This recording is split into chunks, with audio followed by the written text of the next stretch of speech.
Hello friends, माध्यमिक academy 2.0 का स्वागत है।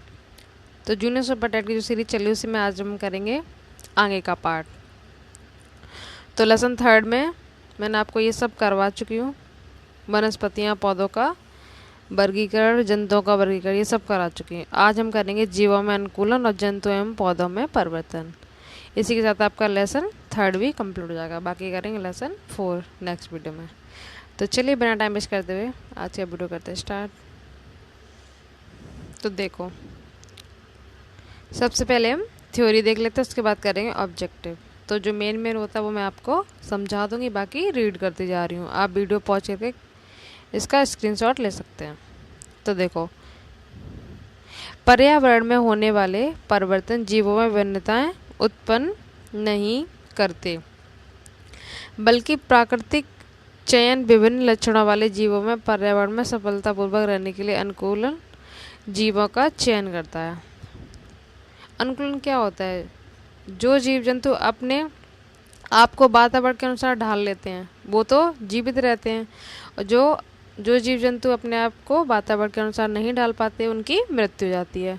तो प्रकृति उन्हीं का चयन करती है जो सर्वोच्च होते हैं और अपने आप को सर्वाइव कर जाते हैं, तो वो आगे बढ़ जाते हैं। जो नहीं सर्वाइव कर पाए उनकी मृत्यु हो जाती है। तो यही आपका क्या अनुकूलन।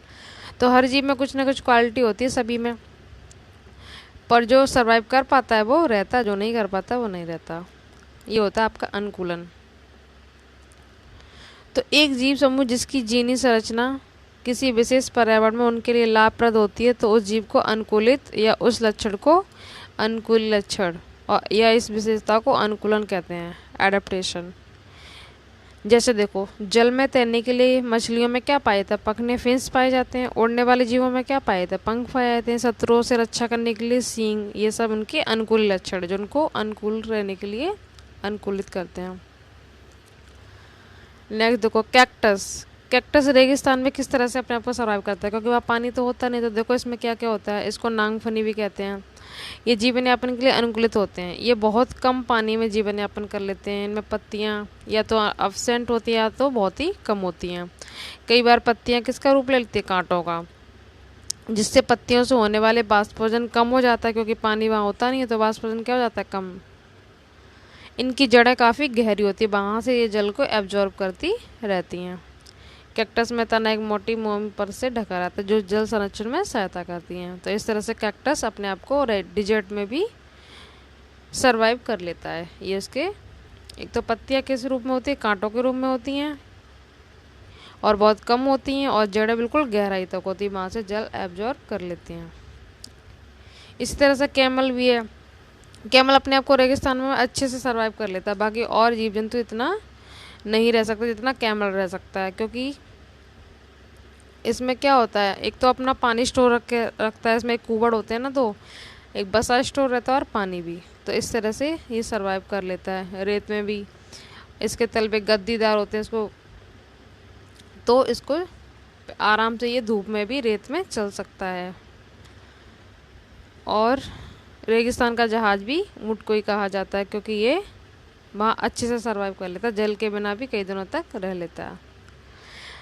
अब देखो, मरुस्थल में रहने वाले सांप, चूहे ऊँट की तरह लंबे नहीं होते, पर दिन की तेज गर्मी से बचने के लिए ये कैसे सर्वाइव करते हैं? दिन में जब धूप पड़ती है ना बहुत, जब रेत गर्म हो जाता है तो ये गहरे बिलों में चले जाते हैं। और जब जैसी रात होती है तो रात के समय जब जैसे टेम्परेचर में कमी आती है तो ये जंतु बाहर निकल जाते हैं, बिल से बाहर निकल के आते हैं रात में। और दिन में गर्मी रहती है तो अंदर। इस तरह से अपने आप को सर्वाइव कर लेते हैं।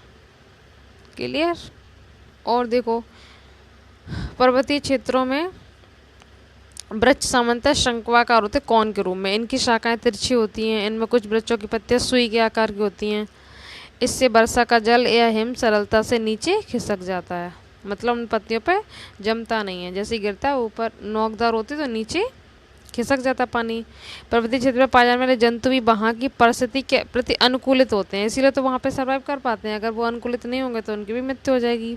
इनकी मोटी त्वचा होती है, फर ठंड से उनका बचाव करती है। जो उनकी खाल होती है, उनके बाल होते हैं, इनको सर्दी से बचा लेते हैं। शरीर को गर्म रखने के लिए, जैसे याक हो गया, इसके शरीर पर लंबे बाल होते हैं, इससे इसको सर्दी कम लगती है और इसका शरीर बालों से ढका रहता है जो इनको गर्मी थोड़ी देता है। पहाड़ी तेंदुए भी शरीर पर भी फर होते हैं। ये बर्फ़ पर चलते समय उसके पैरों को ठंड से बचाता है। तो इस तरह से अपने आप को अलग अलग जगह पर अलग अलग जंतु अपने आप को अनुकूलित कर लेते हैं। पहाड़ी बकरी देखो, इसके मजबूत खुरों से ढालदार चट्टानों पर दौड़ने के लिए अनुकूल है। इसके जो खुर होते हैं बहुत ही ढालदार चट्टानों पे आराम से ये दौड़ करने में सहायता कर देते हैं, क्योंकि जो पहाड़ में ऊंचे नीचे रास्ते आते हैं तो उसमें ये इनके जो खुर होते हैं बहुत ही मजबूत होते हैं पहाड़ी बकरियों के। ध्रुवीय क्षेत्रों में जलवायु चरम जलवायु पाई जाती है। सर्दियों में यहाँ का तापमान बिल्कुल -37 डिग्री सेल्सियस तक हो जाता है। तो यहाँ रहने वाले जंतु इन चरम स्थितियों के लिए अनुकूलित हो गए हैं, मतलब उनको हैबिट पड़ गई है वहाँ पे। कैसे देखो, ध्रुवीय भालू ले लो जो कि बर्फ़ में ही पाया जाता है ना। इसके शरीर पर सफ़ेद बाल होते हैं, फर को बाल कहते हैं, जिससे वे बर्फ़ की सफ़ेद पृष्ठभूमि से आसानी से दिखाई नहीं देते। इससे उन्हें शत्रुओं से बचाव मिल जाता, मतलब कोई भी इनका शत्रु हो तो वो इनको पहचान नहीं पाता। ये बर्फ़ की तरह इनके जो बाल होते हैं वो वाइट दिखाई देते हैं। ध्रुवीय भालू आपने देखा होगा एकदम वाइट होता है, तो शत्रु इन्हें पहचान नहीं पाते। एक तो इनकी शत्रुओं से रक्षा हो जाती है, और जब ये शिकार पकड़ने जाते हैं तो इनको कोई नहीं देख पाता, तो इस तरह से अपना शिकार भी कर लेते हैं। तो इनके बाल इनकी रक्षा करते हैं, अनुकूलित करने के लिए इनकी काफ़ी हेल्प करते हैं। शीत ठंड से बचने के लिए बालों की 2 मोटी परत होती हैं तथा त्वचा के नीचे बसा की एक परत होती है। इससे इनको हेल्प मिलती, सर्दी कम लगती है। ध्रुवीय भालुओं का शरीर इतनी अच्छी तरह से शीतरोधी होता है, वे धीरे चलते हैं ताकि उनके शरीर का ताप आवश्यकता से अधिक ना हो जाए, इसीलिए वो स्लो चलते हैं थोड़ा, क्योंकि शरीर का ताप अधिक होगा तो उनको सर्दी लगेगी। गर्मियों में इन्हें अपना शरीर ठंडा करना पड़ता है, इसलिए भालू समुद्र में तैरते रहते हैं। अब जब बाल हैं शरीर पे 2-2 परत होती हैं बालों की, तो गर्मियों में तो ये क्या करते हैं, समुद्र में तैरते रहते हैं, इनका शरीर ठंडा रहता है। ध्रुवीय भालू की तरह पेंगुइन भी अच्छी तैराक होती है, वो भी स्विमिंग कर लेती है अच्छे से।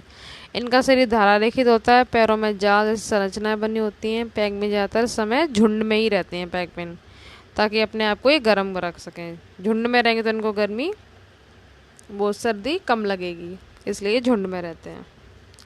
तो इस तरह से हर जीव अपने आप को अनुकूलित कर लेता है वातावरण के अनुसार। और देखो, अनेक जंतु वृक्षों पर रहने के लिए अनुकूलित होते हैं। लाल नेत्रों वाले मेढक के पैर के तलवे चिपचिपे होते हैं, इससे उन वृक्षों पर चढ़ने में सहायता होती है जिन पर वे रहते हैं। ये मेढक होते हैं। वृक्षों पर रहने में सहायता के लिए बंदरों की पूंछ होती है, जो इनको शाखाओं पकड़ने में हेल्प करती है। हाथ पैर ऐसे होते हैं, इससे आसानी से शाखाओं को थामे रहते हैं। आपने देखा होगा, बहुत जल्दी मंकी एक डाल से दूसरी डाल पे पहुंच जाते हैं। उनकी हेल्प करते हैं कौन, उनके हाथ। जंतुओं में गति बहुत महत्व होती है शिकारियों से अपनी सुरक्षा करने के लिए। तो प्रकृति उन्हें लंबे और मजबूत टांगे, लंबे कान, आँखें ये सब दे रखे हैं, सब अपने शत्रुओं से रक्षा कर सकें। चीते की पूंछ इतनी तेज़ी से दौड़ने में, जब वो तेज़ दौड़ता है चीता, तो उसकी पूंछ ही उसको शरीर का संतुलन बनाती है। शेर का मटमैला हल्का भूरा रंग उन्हें शिकार के दौरान घास के सूखे मैदान में छिपाए रखता है, तो वो आराम से शिकार कर लेते हैं। शिकार को पता नहीं चलता है, क्योंकि उसका मटमैला कलर होता है ना, इसलिए इस तरह से ये भी अपने आप को सर्वाइव कर लेते हैं। हिरन के मजबूत दांत पौधों के मजबूत तनों को चबाने के लिए अनुकूलित होते हैं। तन के लंबे कान, सिर के दोनों पाश में स्थित आंखें प्रति दिशा में देखकर खतरा महसूस कर लेती हैं। हिरन को पता चल जाता है, कान और सिर के दोनों तरफ जो आंखें ये देख सकते हैं ना इधर उधर। हिरन की तेजी से उसे शिकारों से दूर भागने में सहायता करती है। हिरन भी बहुत तेजी से भागते हैं, तो ये उनकी हेल्प करते हैं। इस तरह से ये भी अपने आप को अनुकूलित कर लेते हैं। अगर नहीं भाग पाएंगे तो सभी हिरन की मृत्यु हो जाएगी। बर्ड्स का देखो, अनेक पक्षी अपने शरीर को अनुकूलित करने के लिए प्रवास करते हैं, अलग अलग जगहों पर रहने चले जाते हैं। आपने देखा नहीं है, जैसे मौसम चेंज होता है तो पक्षी इधर से उधर चले जाते हैं, एक एक दूसरे से दूसरे देश में आ जाते हैं। पक्षियों के जीवित रहने के लिए अपने शरीर को गर्म रखना आवश्यक होता है। वे प्राय सर्दियों के आते ही गर्म स्थानों पर चले जाते हैं, और सर्दी जैसे ख़त्म होती हैं तो वापस अपने मूल स्थान पर आ जाते हैं, जिसे माइग्रेशन कहा जाता है। साइबेरियन हुआ, क्रेन हुआ, अमोर फाल्कन, ये सभी इसी तरह के पक्षी हैं। सर्दियों के आते ही ये गर्म स्थानों पर चले जाते हैं, और जैसे ही सर्दियाँ ख़त्म होती है तो अपने पुराने स्थान पर फिर से पहुंच जाते हैं। कुछ प्रजातियों के जीव में सर्दी की ऋतु में शीत सुप्तावस्था में चले जाने की प्रवृत्ति होती है। इस दशा में अपने उपापचय दर, रक्तदाब, सांस लेने की दर को न्यूनतम कर लेते हैं, मतलब एक ही जगह बस सोते रहते हैं, इससे ऊर्जा का संरक्षण हो सके। इनके उदाहरण में ध्रुवीय भालू, मेढक, इस तरह से ये बने रहते हैं सुप्तावस्था में सर्दियों में। अनुकूलन अब अल्पकाल में नहीं होता, हजारों वर्षों की अवधि में किसी क्षेत्र के अजैव घटकों में परिवर्तन आते हैं। वे जंतु जो इन परिवर्तनों के प्रति अपने आप को नहीं ढाल पाते वो मर जाते हैं, ये मैं आपको बता रही थी। केवल वही जीवित रहते हैं जो अपने आप को वातावरण के अनुसार ढाल लेते हैं। क्लियर। अब हम कर लेते हैं ऑब्जेक्टिव क्वेश्चन 68 नंबर। इससे पहले मैं 67 क्वेश्चन करा चुकी हूँ आपको प्रीवियस वीडियो में, आपने नहीं देखे तो डिस्क्रिप्शन में लिंक दिया, उस पर क्लिक करके देख लीजिए। तो परागट्यूब का विकास भूमि अनुकूलन में डैश का एक महत्वपूर्ण चरण है। तो ABCD में कौन सा आंसर होगा? ये होगा आपका C, स्पर्मेटोफाइट्स। नेक्स्ट देखो, पितरस्थ अंकुरण विशेषता है। पितरस्थ अंकुरण विशेषता किसकी है? जलीय, मरुस्थलीय, झाड़ी या मैंग्रोव। ABCD में से कौन सा होगा? तो ये आपका C, मैंग्रोव पौधों की। इसकी देख लेते हैं, इससे रिलेटेड एक्स्ट्रा फैक्ट। तो पितरस्थ अंकुरण की विशेषता मैंग्रोव पौधों की होगी। अब मैंग्रोव पौधों में इससे कहते क्या है? पितरस्थ अंकुरण ये एक विशिष्ट अनुकूलन है मैंग्रोव पौधों में। जो दलदली स्थानों पर पौधे होते हैं उन्हें बोलते हैं मैंग्रोव पौधे। तो प्राय बीजों के अंकुरित होने के लिए ऑक्सीजन की आवश्यकता होती है। नॉर्मल सी बात है, जब भी कोई सीड अंकुरित होगा तो ऑक्सीजन चाहिए उसे। लबड़िया दलदल में ऑक्सीजन की कमी होती है। दलदल मैंग्रोव पौधों में जो दलदल में होते हैं ना, तो ऑक्सीजन मिलेगी नहीं, मिलती नहीं, कम होती है। तो क्या होता है, ये बीज मात्र पौधों पर फल के अंदर रहते ही अंकुरित हो जाते हैं। मात्र पौधे पर फल के अंदर रहकर ही अंकुरित हो जाते हैं। इसी गुण को पितरस्थ अंकुरण या बेबी पैरी कहते हैं। क्लियर। नेक्स्ट देखो, रेगिस्तानी पौधों की बाहर त्वचा पर मोम जैसे पदार्थ की परत पाई जाती है। ये पदार्थ क्या है जो मोम जैसी परत पाई जाती है? तो ये आपकी क्यूटिन। ये इसकी डिटेल दे रखी है, कोशिका स्थूल से बनी होती है। उपत्वचा क्यूटिन नामक मोमीय पदार्थ की जलरोधी परत है और ये उपत्वचा कोशिकाओं एपिडर्मल सेल्स द्वारा स्रावित होती है। पौधों में उपचर्म जो होती है परिवर्तनशील मोटाई वाली होती है। बाह्य त्वचा का कार्य पौधों की शुष्कन तथा संक्रमण से रक्षा करना है। नेक्स्ट देखो, सूखे या शारीरिक रूप से सूखे आवास में जीने के लिए अनुकूलित पौधों को क्या कहते हैं? जो सूखे आवास में रहते हैं उन्हें क्या कहते हैं? जीरोफाइट्स।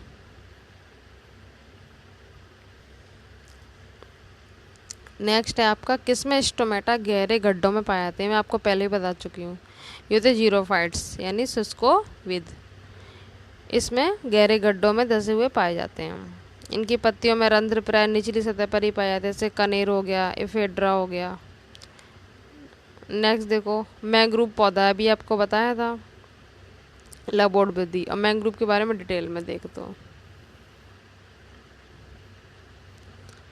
ये विशेष प्रकार के मरुद्भिद पौधे हैं जो ऐसे स्थान पर उगते हैं जहाँ पर जल अथवा मिट्टी में लवणों की अधिक सांद्रता होती है। ये कार्य की दृष्टि से शुष्क होते हैं। इनमें वर्णात्मक अवशोषण अधिक होता है। इसमें हमारे देश में मुंबई, केरल, अंडमान निकोबार द्वीप समूह में ये ज़्यादा पाए जाते हैं।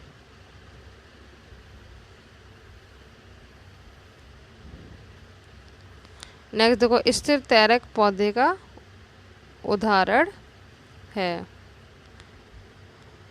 तो फिक्स फ्लोटिंग पौधे का उदाहरण इसमें से कौन सा होगा? इस ABCD में ये होगा आपका निम्फिया। निम्फिया को क्या कहते हैं? जलकुंभी भी कहा जाता है। निम्फिया को क्या कहते हैं? जलकुंभी।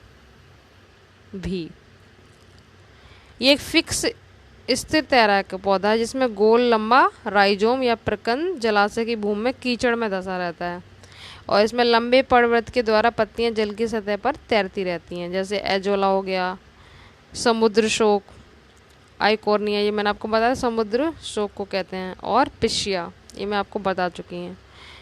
ये सब इसी के एग्जाम्पल हैं। क्लियर। और इसको जलकुंभी कहते हैं, याद रखना।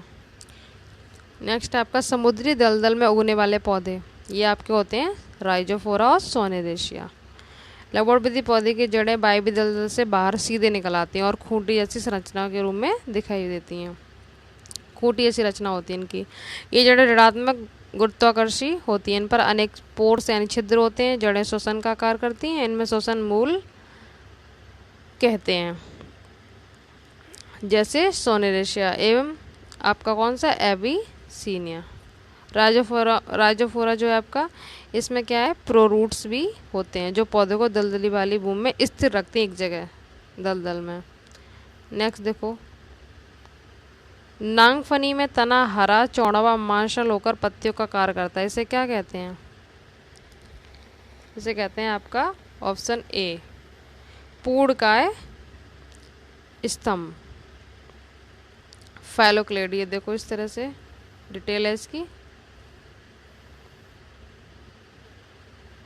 कुछ पौधों में कभी कभी तना चौड़ा व मांसल हो जाता है और पत्तियां का कार्य करते हैं। इसे पड़का स्तंभ कहते हैं। पड़का स्तंभ में एक से अधिक पर्व और पर्व संधि यानी नोड्स और इंटर नोड एक से अधिक होंगे, जैसे नांगफनी में पाए जाते हैं, रशकस में पाए जाएंगे। तो इसमें ए ऑप्शन हो जाएगा। और कुछ पौधे जैसे एस्पेरगेस हो गया, एस्पेरगस में क्या होता है, इस प्रकार के तने में केवल एक पर्व होता है, तो इसे क्या कहते हैं? क्लेडोड यानी पड़ा पर्व। ये ऑप्शन बी वाला, इसमें केवल एक पर्व होता है। और ऑप्शन ए में क्या था, एक से अधिक नोड और इंटरनोड्स होते हैं। नेक्स्ट देखो, पड़ा पर्व क्लेडोड पाया जाता, किस में पाया था? ये पाया था आपका एस्पेरिगस में। अभी मैंने आपको बताया था कि केवल एक पर्व पाया था, नोड्स, इसको कहते हैं। कुछ पौधों में तना घटकर बल्ब का रूप लेता है, बल्ब जैसी शेप हो जाती है, तो इसे हाथी बिगाड़ा, एगेव ये कहते हैं। नेक्स्ट देखो, विषम पर्णी दशा पाई जाती है। ABCD में से किस में पाई जाएगी? इसका ऑप्शन होगा सी, रेनकुलस में। डिटेल देखो इससे रिलेटेड। कुछ जलीय पौधे रेनकुलस, सेजिटेरिया आदि में विषम पर्णी दशा होती है। इसमें जल निमग्न पत्तियां अधिक लंबी, जो जल में रहती हैं लंबी होती हैं, और कटी फटी होती है। जल की सतह पर तैरने वाली पत्तियां चौड़ी होती हैं। ये अनुकूल प्रकाश प्राप्ति के लिए होता है, तो इसका सी हो जाएगा, रेनकुलस में पाई जाती है आपकी विषम पर्णी दशा। जंतु एवं पौधों में परिवर्तन, इसमें देखो, मेढक के लार्वा का वयस्क में रूपांतरण को कायांतरण कहते हैं। कायांतरण का नियमन होता है। इंपॉर्टेंट क्वेश्चन है ये आपका कहलाएगा किससे होता है? ऑप्शन ए, थायरॉक्स हार्मोन से। थायरॉक्सिन हार्मोन क्या होता है? ये मेढक में कायांतरण का जब नियमन होता है तो इसी से थायरॉक्सिन नामक हार्मोन से होता है। ये आयोडीन से निर्मित हार्मोन है। ये पूछ लिया जाता है किससे निर्मित है? ये आयोडीन से, जो डाई आयोडोथायरोनिन तथा टेट्राइडोथायरोनिन के रूप में पाए जाते हैं। जल में आयोडीन या थायराइड तत्व को मिलाने पर टैडपोल में कायांतरण की गति तीव्र हो जाती है। कायांतरण की जो कायांतरण होता है ना, उसकी गति तीव्र कब होगी? जब जल में आयोडीन थोड़ा सा मिला दिया जाए, तो टैडपोल होता है उसकी वृद्धि जल्दी से होने लगती है। क्लियर? टैडपोल के कायांतरण के लिए जल में किस तत्व की आवश्यकता होती है सबसे ज़्यादा? तो मैंने अभी आपको बताया था, आयोडीन मिला देते हैं तो इसका आंसर होगा आपका डी, आयोडीन। अभी मैंने आपको बता ही दिया था। इसमें जीव के पैदा होने से या अंडे से निकलने के बाद कोशिकाओं की बढ़ोतरी में उसके शारीरिक ढांचे में कम समय में बड़े परिवर्तन आ जाते हैं। ऐसे मेढक का बच्चा क्या कहलाता है? टैडपोल। पूछ लिया था कि मेढक के बच्चों क्या कहते हैं? टैडपोल। तो कुछ ही दिनों में इसका कायांतरण होकर मेढक बन जाता है। ये तो कायांतरण के जल में आयोडीन की आवश्यकता होती है। आयोडीन की मात्रा अधिक होगी तो कायांतरण जल्दी जल्दी हो जाता है। यदि जल में जिसमें टैडपोल वृद्धि कर रहे हैं तो आप कह सकते हो कि पर्याप्त मात्रा में आयोडीन नहीं है, तो टैडपोल वयस्क मेढक में परिवर्तित नहीं हो सकते। तो सिंपल सा आपको याद रखना है कि यदि जल में आयोडीन की मात्रा उपलब्ध होगी अच्छे से तो टैडपोल में वृद्धि होगी। अगर आयोडीन की मात्रा उपलब्ध नहीं है तो टैडपोल वृद्धि नहीं करेगा। तो आप इससे अच्छे से याद रखना आयोडीन। नेक्स्ट देखो, ये सी टैट देखो पूछा गया, इसमें 2-3 बार क्वेश्चन टैट में भी आया है। टैडपोल जिस जल में वृद्धि कर रहे हैं उसमें उनका कायांतरण का मतलब है वृद्धि करके वयस्क में यानी मेढक बन जाते हैं। तभी संभव है जब उस जल में पर्याप्त मात्रा में हो। तो उस जल में पर्याप्त मात्रा में क्या होना चाहिए? तो अभी आपको पता है आयोडीन। तो इस तरह से आपका ये लेसन 3 भी कंप्लीट हो गया। अगर आपको क्वेश्चन अच्छे लगे तो वीडियो को लाइक शेयर कर दीजिए, सब्सक्राइब कर लीजिए और बेल आइकन प्रेस कर लीजिए, और बाकी करें हम नेक्स्ट वीडियो में। 2 क्वेश्चन मैं आपको होमवर्क में दे रही हूँ, इसका आंसर आपको कमेंट बॉक्स में देना। फर्स्ट है, रेगिस्तान पौधों की बाह्य त्वचा पर जो मोम जैसा पदार्थ की परत पाई जाती है उसे क्या कहते हैं। और सेकंड है, मेढक का जो बच्चा होता है ना उसे क्या कहा जाता है। तो इन दोनों के आंसर आप कमेंट बॉक्स में देना। Thank you so much.